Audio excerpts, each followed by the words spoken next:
और ऐ इंसानों, ऐ जिन्नात, ऐ दुनिया भर के लोगों, अगर तुम सब के सब अल्लाह के नाफरमान हो जाओ, गुनहगार हो जाओ, फासिक हो जाओ, फाजिर हो जाओ, मा नक़स मिन मुल्की शैया, मेरी सल्तनत में, मेरी बादशाहत में कोई कमी आने वाली नहीं है। अल्लाह कल भी रब्बुल आलमीन था, आज भी रब्बुल आलमीन है और कल भी रब्बुल आलमीन रहेगा। अल्लाह की शान में कोई कमी आने वाली नहीं। मगर हमारे लिए चुल्लू पर पानी में डूब मरने की बात है। हमारी कौम के लड़के और लड़कियां आज मुर्तद हो रहे हैं। ये फितनों का दौर है। मेरे नौजवान साथियों, आज आपकी जिम्मेदारी ये है, आपका कर्तव्य ये है, आपकी रिस्पॉन्सिबिलिटी ये है, अपने ईमान की कदर करो, अपने ईमान की हिफाजत करो, अपने ईमान पर मरते दम तक कायम रहो। अल्लाह के पैगंबरों को इस बात का खतरा था। हजरत इब्राहीम अलैहिस्सलाम दुआ करते हैं, वजुनुबनी व बनिया अन्ना बुदल असनाम, ऐ अल्लाह मुझे और मेरे बच्चों को तू शिर्क से बचाना, मुझे और मेरे बच्चों को बुत परस्ती से बचाना। अगर इब्राहीम अलैहिस्सलाम को अपने बारे में डर है, अपनी औलाद के बारे में डर है कि कहीं मुझसे बुत परस्ती न हो जाए, मुझसे शिर्क न हो जाए, तो हम और आप किस खेत की मूली हैं। हमें और आपको अपने ईमान और अकीदे की फिक्र होनी चाहिए। अभी मुजफ्फरपुर में प्रोग्राम था मेरा, बकरीद के चौथे दिन शेख सनाउल्लाह मदनी साहब भी वहां थे। पूरा अहले हदीसों का गांव है, पूरी बस्ती अहले हदीसों की बस्ती है और वहां मुहर्रम मनाया जाता है।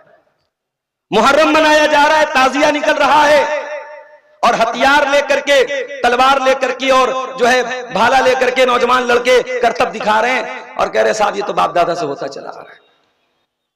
ये हालात हैं। ये हालात क्यों हुए? क्योंकि एक नस्ल जब दुनिया से चली गई, दूसरी नस्ल को कोई समझाने वाला नहीं था।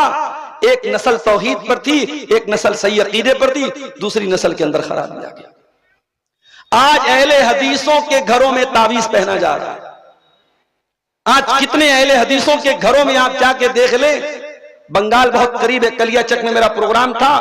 मकान की टाइल्स में मैंने देखा कि साहब अजमेर की दरगाह का और बगदाद की दरगाह का फोटो लगाए।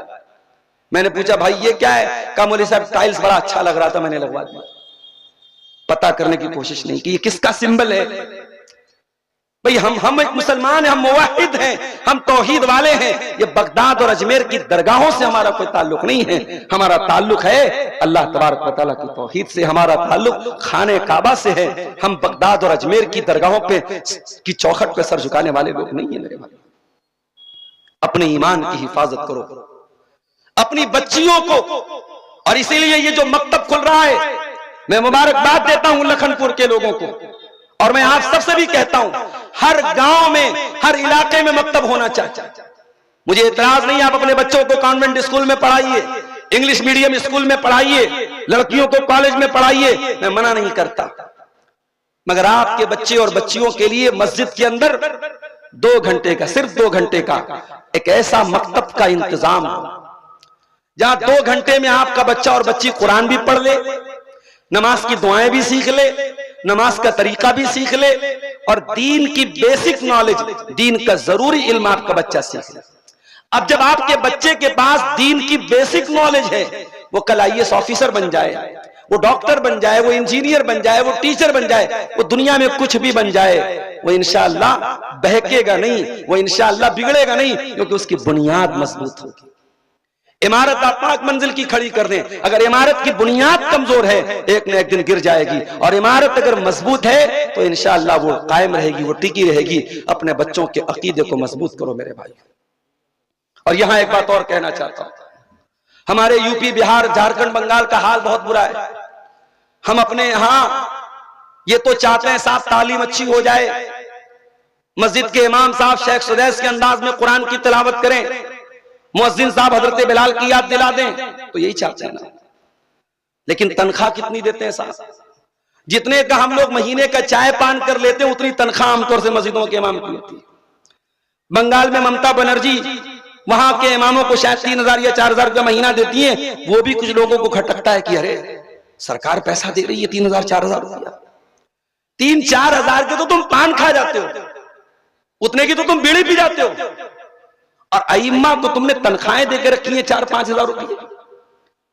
और उसके बाद इमाम साहब अगर किसी दिन बेचारे फजर की नमाज में न उठ पाए तो सारे मोहल्ले में चर्चा का विषय बन जाता है, आज इमाम साहब की नींद नहीं खुली।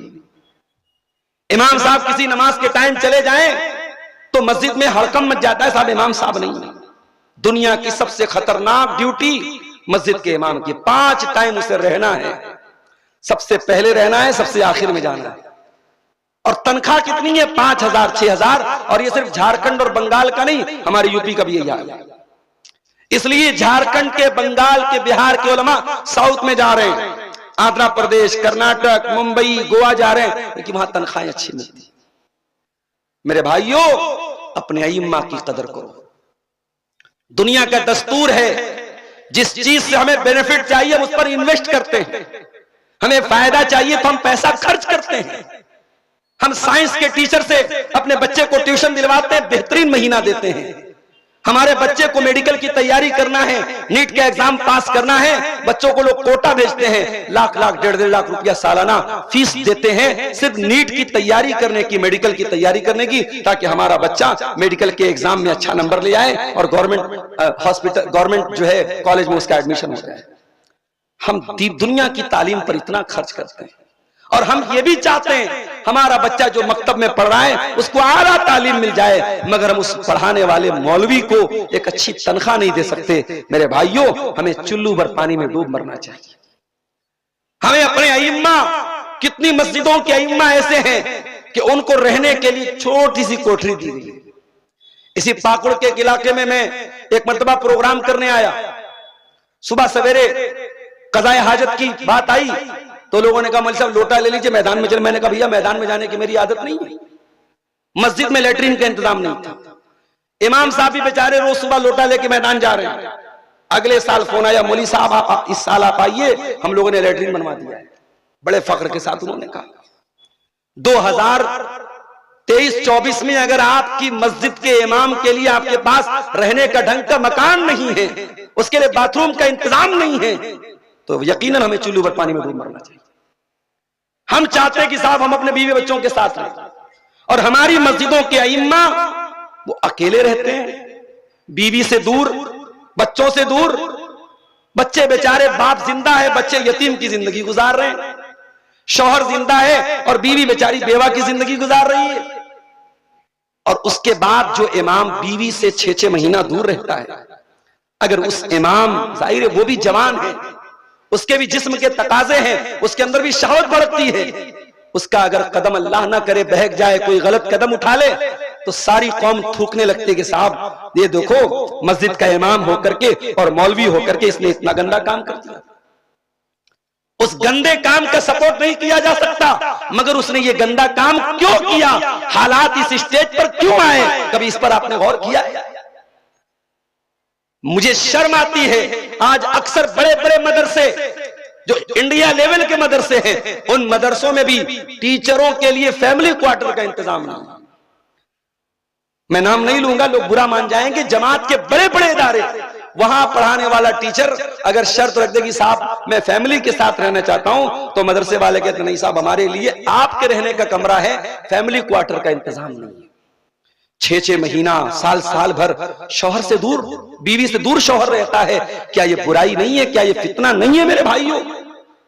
इसलिए मेरे भाइयों, आपने मकतब खोला है, आपने मदरसा खोला है, आपने मस्जिद बनाई है, तो आप अपने इमाम के लिए, अपने जो है मकतब के टीचर के लिए अच्छी सैलरी दीजिए और उसको बेहतरीन सहूलतें जो आप दे सकते हैं दीजिए। अभी एक न्यूज आई थी रमजान में, गुजरात में किसी हाफिज साहब को तरावी पढ़ाने के बाद 4 व्हीलर मिली थी, उनका फोटो आया था 4 व्हीलर की चाबी के साथ। बाज लोगों को बड़ा गिरा गुजरा कि साहब तरावी पढ़ाने वाले को 4 व्हीलर दे दी गई, उनको बड़ी अजीब बात लग गई। बेचारा वो रोजाना याद कर करके 2-2 पारा 3-3 पारा तरावी पढ़ाता है, पूरे महीने थकता है। अगर उसकी हौसला अफजाई के लिए करोड़पति लोग हैं, अगर उन्होंने कार दे दी, कौन सा बहुत बड़ा कमाल कर दिया। तो मेरे भाइयों, अपने उलमा के ऊपर भी खर्च करने का जज्बा पैदा करो। अपने उलमा के लिए अपना दिल छोटा मत करो। इन उलमा पर खर्च करना भी आपके माल में, इन उलमा का भी हक है। अगर वो जरूरतमंद है, आपको उनके ऊपर अपना माल खर्च करना चाहिए। तो मेरे नौजवान साथियों, पहली जिम्मेदारी हमारी ये है कि अपने ईमान की हम हिफाजत करें। दूसरी जिम्मेदारी, ये दौर बड़ा खराब दौर है, बड़ा नाजुक दौर है, फितनों का दौर है। इंटरनेट पर आज तरह तरह के बोलने वाले और स्पीकर्स मौजूद हैं। कौन क्या कह रहा है एक आम आदमी को नहीं पता। आज हमारे बहुत सारे नौजवान इंजीनियर अली मिर्जा के दीवाने साहब, वो तो बड़ी बेहतरीन बातें बताता है, वो तो हदीस नंबर बयान करता है, वो तो ये करता है, वो तो करता है। उनको मालूम नहीं कि उनको कैसा जहर परोसा जा रहा है। हमारे कितने नौजवान ऐसे हैं जो इंटरनेट के जरिए गुमराह किस्म के लोगों को सुन रहे हैं और उनके दीवाने बने बैठे। मेरे भाइयों, याद रखो, ये फितनों का दौर है और इस दौर में इख्तिलाफ भी बहुत पाया जाता है। जब इख्तिलाफ का दौर पाया जाए तो हमें और आपको क्या करना चाहिए। अल्लाह के प्यारे नबी जनाब मोहम्मद रसूलुल्लाह सल्लल्लाहु अलैहि वसल्लम की एक हदीस आपको सुनाता हूं। हजरत इरबाज इब्न सारिया कहते हैं, एक मर्तबा अल्लाह के नबी ने खुतबा दिया और खुतबा ऐसा दिया कि लोग रोने लगे, आंखों से आंसू बहने लगे। सहाबा ने कहा, अल्लाह के नबी, आज आपकी तकरीर सुनकर के हमारी आंखों से आंसू आ गए, हम चाहते हैं कि आप हमें कुछ वसीयत कर दीजिए। अल्लाह के प्यारे नबी ने अपने सहाबा को वसीयत की। आपने फरमाया, ऊसीकुम बितक़्वल्लाहि वस्समी वत्ताअ। ओ लोगों, मैं तुम्हें वसीयत करता हूं अल्लाह से डरने की और अपने अमीर की इताअत करते रहना। अगरचे तुम्हारे ऊपर किसी हबशी गुलाम को तुम्हारा अमीर बना दिया जाए, तुम उसकी इताअत करते रहना। उसके बाद का जुमला सुनिए, व इन्नहु मन यइश मिनकुम बादी फसयरा इख्तिलाफन कसीरा। तुम में से जो मेरे बाद जिंदा रहेगा वो बहुत इख्तिलाफ देखेगा, मेरे बाद बहुत इख्तिलाफ देखोगे। तो जब इख्तिलाफ का जमाना आ जाए, फअलैकुम बिसुन्नती व सुन्नतिल खुलफाए राशिदीन अल महदियीन, तो मेरी सुन्नत को थाम लेना और मेरे खुलफाए राशिदीन की सुन्नत को थाम लेना। नबी की सुन्नत को थाम लो, नबी के तरीके पर चलो। मेरे नौजवानों, ये आपकी जिम्मेदारी है। भटकाने वाले भटकाएंगे, बहकाने वाले बहकाएंगे। अभी एक बयान आया अल्लामा अलबानी के बारे में। इसाब अल्लामा अलबानी की तहकीक बहुत मजबूत नहीं है। अल्लामा अलबानी के सही कह देने से कोई हदीस सही नहीं हो जाती, अल्लामा अलबानी के ज़ईफ कह देने से कोई हदीस ज़ईफ नहीं हो जाती। तुम्हें पता भी है अल्लामा अलबानी कौन है? अल्लामा अलबानी वो आलिम है कि इस दौर के बहुत बड़े आलिम अल्लामा अब्दुल अजीज इब्न बाज रहमतुल्लाह अलैह कहते हैं कि मैंने इस आसमान के नीचे अपनी जिंदगी में अल्लामा अलबानी से बड़ा हदीस का आलिम नहीं देखा। अल्लामा अलबानी कोई मामूली आलिम नहीं है, चंद किताबें पढ़ के वो आलिम नहीं बन गए। उन्होंने अगर हदीस को सही कहा है तो हदीस की सारी सनद को सामने रख करके सही कहा है। अगर उन्होंने हदीस को ज़ईफ कहा है, हदीस के सारी सनद और सनद के सारे रावियों को सामने रख करके ज़ईफ कहा है। और ऐसा नहीं है कि अल्लामा अलबानी को हम मासूम मानते हैं, गलतियां उनसे भी हुई हैं, चूक उनसे भी हुई है। बहुत सारे मसाइल में हम अहले हदीस अल्लामा अलबानी की बात को नहीं मानते। मैं एक मिसाल दूं आपको। अल्लामा अलबानी का कहना था कि एतिकाफ दुनिया में सिर्फ 3 मस्जिद में हो सकता है। दुनिया में एतिकाफ सिर्फ 3 मस्जिद में हो सकता है।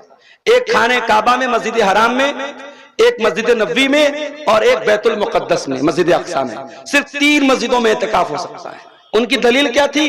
दलील है अल्लाह के रसूल की हदीस, ला एतिकाफ इल्ला फी सलासति मसाजिद, कि एतिकाफ नहीं करना है मगर 3 मस्जिद। और हदीस सही है, लेकिन हम अहले हदीस अल्लामा अलबानी की इस बात से मुत्तफिक नहीं है। हम ये मानते हैं कि जिस मस्जिद में जुमा की नमाज हो रही है, जमात की नमाज हो रही है, उसमें एतिकाफ हो सकता है। और इस हदीस का मतलब क्या है? इस हदीस का मतलब यह है कि जो सवाब इन 3 मस्जिदों में एतिकाफ का मिलेगा वो किसी और मस्जिद में नहीं मिलेगा। तो अल्लामा अलबानी की बात से हमने इख्तिलाफ किया। अल्लामा अलबानी जहरी नमाज में इमाम के पीछे सूरह फातिहा पढ़ने के कायल नहीं थे। अल्लामा अलबानी का कहना था कि अगर मगरिब की नमाज है, इशा की नमाज है और इसी तरीके से फजर की नमाज है, तो इमाम अगर सूरह फातिहा जाहिर पढ़ रहा है तो मुक्तदी को नहीं पढ़ना है। सिर्फ ज़ुहर की और असर की नमाज में इमाम के पीछे मुक्तदी को सूरह फातिहा पढ़ना है। अल्लामा अलबानी की इस बात से भी हम इख्तिलाफ करते हैं। जमात अहले हदीस के उलमा ने इख्तिलाफ किया है और हमारा कहना यह है, अहले हदीस उलमा का कहना यह है कि अल्लाह के नबी ने जब ये फरमा दिया ला सलात इल्ला बिफातिहतिल किताब, बगैर सूरह फातिहा के कोई नमाज नहीं होती, तो चाहे वो जहरी नमाज हो चाहे वो सिर्री नमाज हो, हर नमाज में सूरह फातिहा पढ़ना है। तो अल्लामा अलबानी की तहकीक से हमने इख्तिलाफ किया है मेरे भाई। हम उनको मासूम नहीं मानते, मगर इसका मतलब ये नहीं कि उनको कोई कुछ भी कह दे हम बर्दाश्त कर लेंगे। तो मैं अपने नौजवान साथियों से एक बात कहना चाहता हूं